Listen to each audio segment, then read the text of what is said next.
3, 2, 1. Order.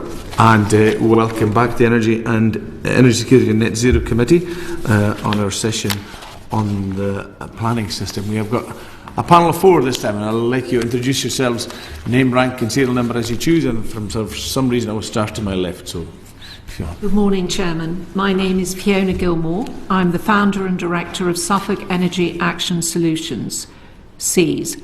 It's a solution-oriented community group, a bit unusual. You're used to ones that whinge a lot. And we're looking for innovative, practical solutions to some of the energy infrastructure issues facing us today.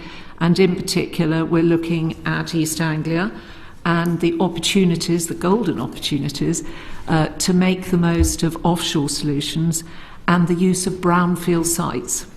Without making any comment on your group, I do like the acronym SEAS. I think it's a very neat acronym altogether. Thank you. Justin. Thank you.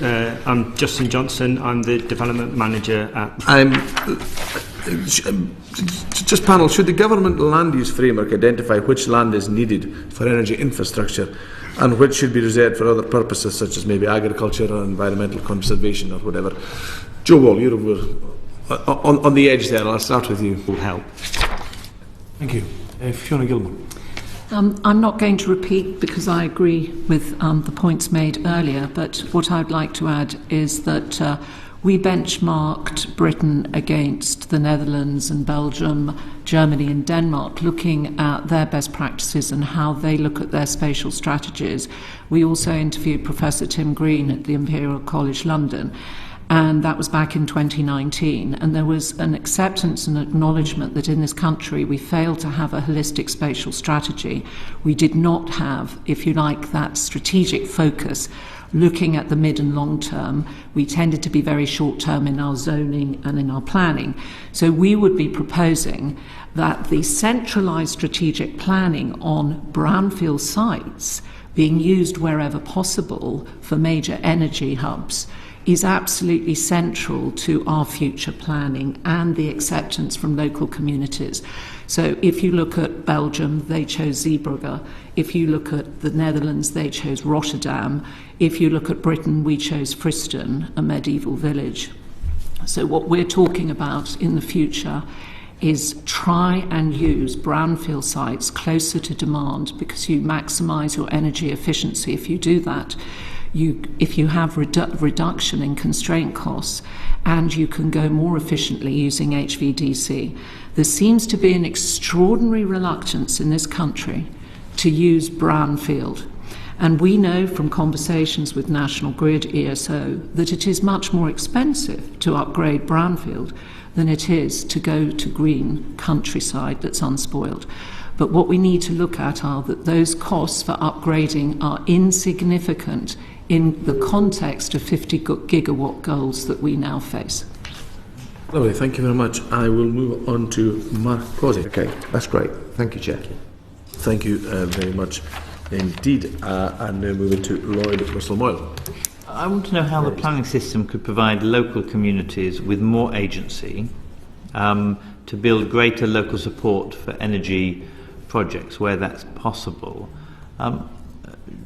Joe, should community benefits be formally recognised as a material part of the planning process? We've heard from the panel earlier on that might that at the moment is a problem.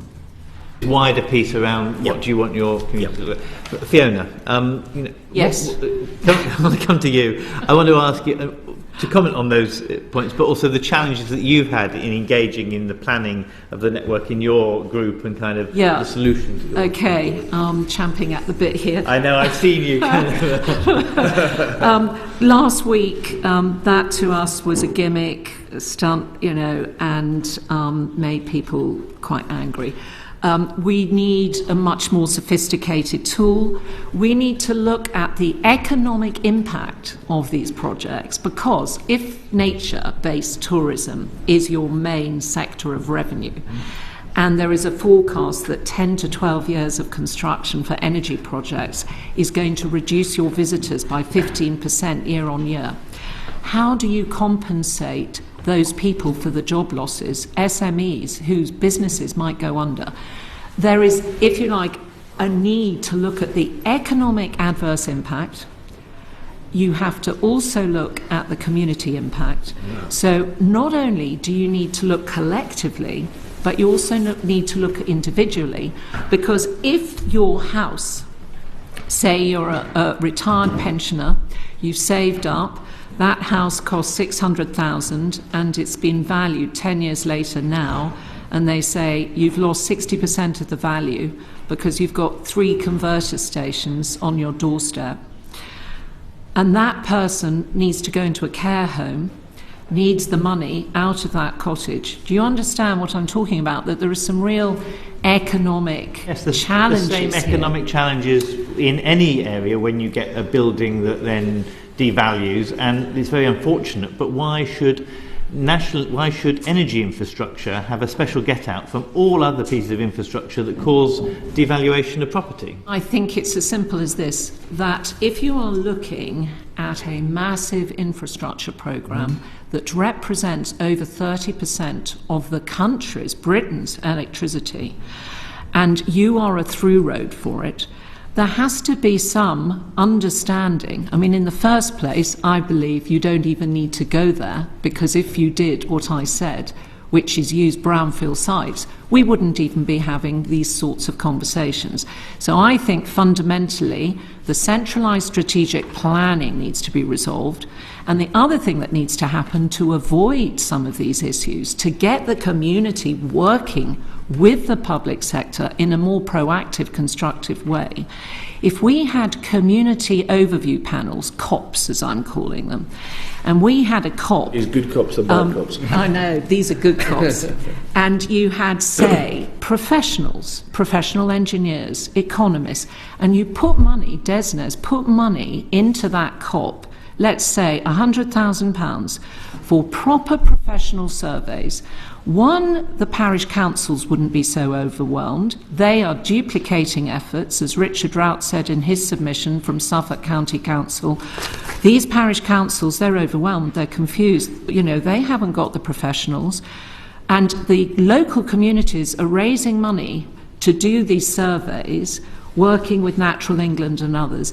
Why don't we share all this information, have professional input, professional data gathering, digital data gathering that is shared with all communities and the public sector? A bit, I mean, in the previous panel, from a different perspective, but they were talking about having a central repository for all of these, all of these studies, so that not only communities but developers aren't repeating them, that you have a set standard that you can all sign up to and agree. And that with these COPs, you can access what I call the universal repository of data gathering, and it is annual and continuous for every region in the country. So it's not just done because there's a DCO application, it is done non-stop, continually, so that you've got farmers, you've got landowners collecting the data, there is a system, there is a process. So when you want to know what's going on at the River 100 and the 875 species that Scottish Power failed to notice River 100, you go to the central repository. You're not having a ridiculous childish argument about, does the river exist? Are there seriously 875 species? And you're doing the studies at the wrong time. You can have the argument, is it worth damaging this river, damaging this person's property for the national interest? And even if that person doesn't like it, they just have to stomach it and they won't get full compensation. Well, that is a very grown-up conversation. Yeah. If you have it, as the Windsor report proposes, at the very outset, before you decide on the location. So in other words, let's get the best of both worlds. Brilliant centralised strategic planning, including brownfield sites where possible, and local input at the very, very beginning, not when it's too late and you've just got lots of irate local communities. On this conversation, look, I'm being pushed by the chair to move on time. I want to ask yes or no quickly across the panel. The government has... Bodies, I think would be helpful. Fiona, you've obviously campaigned very hard for an offshore grid. I see you're also very opposed to offshore wind, is that correct? Yes, I see quotes from you in the press that you were devastated when a large offshore wind projects were given approval. Not at all. I see a quote, I saw a quote online just now. So you're offshore. I've been a strategic advisor for alternative fuels overseas with other governments. I'm passionately in favour of renewables. I think Lowestoft should become a centre of excellence for renewable R&D. That you're just opposed to I've the been misquoted. onshore grid, is that basically, having benchmarked Belgium and Holland in 2019, they have successfully implemented modular offshore grid 1 and 2 in Zeebrugge, and TenneT Holland, which is the equivalent of National Grid ESO, except it's mutual independent, it's not part of a publicly quoted company. They have developed master plans and they've chosen to use offshore grids. Now, it's easier for them because they're smaller countries, smaller coastlines, smaller wind farms. However, the same technology and principles apply to Britain. And Professor Nick Butler, who is an eminent energy economist, has supported our offshore solution proposals, where we say it's $2 billion cheaper if we do pilot test 1 and 2 as per our paper, our proposal, for Nautilus and Lionlink to absorb and pool energy with Scottish Power EA1N, EA2, North Falls and Five Estuaries, taking them to brownfield sites. And we believe that it's in the interests of Britain that we actually test offshore solutions. What we're talking about is less landfall infrastructure. So you don't have to build the substations for EA1N, EA2, North Falls and Five Estuaries on land. Instead, you pool at sea, and therefore you never build those substations. National Grid does not take into account the costs of other developers. So when they present their costs, you're comparing apples with pears. It's very important you know that, because they'll get the last word. They'll come and talk here at a panel later on, and I won't get the last word. So I'm saying to you today, make sure that you're looking at apples with apples. So we are costing 2 offshore pilot tests. We're using National Grid's figures from the December 2020 report, and we're saying you do that, and you do that instead of building the substations. And like a 6-year-old said in a classroom the other day when I put out the map, we use a lot of maps in our conversations. You put out a map and you say, there are the wind farms, there's London, and there's coastal Suffolk. How do you get the wind farm energy in the most direct way to London? What does the 6-year-old do? He draws with his ruler a straight line down to, if you like, the West Grain, Isle of Grain, Tilbury, Bradwell, and so on. He does not make a deviation.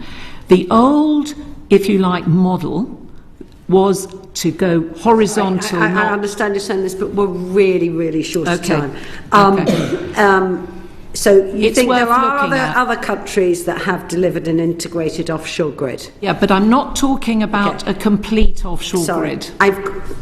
You're just talking about 2 pilot tests so we can learn from them as a country, and you build it, it's flexible, so you build it over a period of time. Just the substations being offshore, but pylons still being across the country, or? We need a mixed portfolio.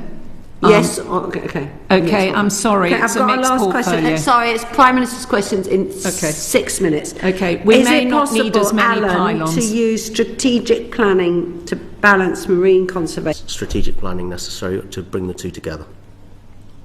Thank you. Thank you. Just before we wrap up, Fiona Gilmore, you've said an important point there, and I think panellists can often feel this, that National Grid might come after you and say something, and you will have a right to respond in writing if you want, so I would encourage you to listen to that session, and if you want to come back with anything, we would welcome any further comments you would have on that.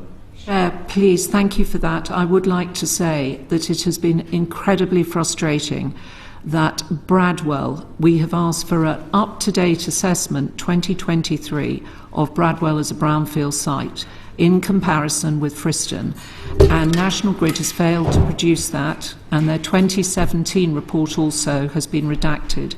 And we believe circumstances in this country have changed, energy security, and Bradwell should be reappraised given the new circumstances.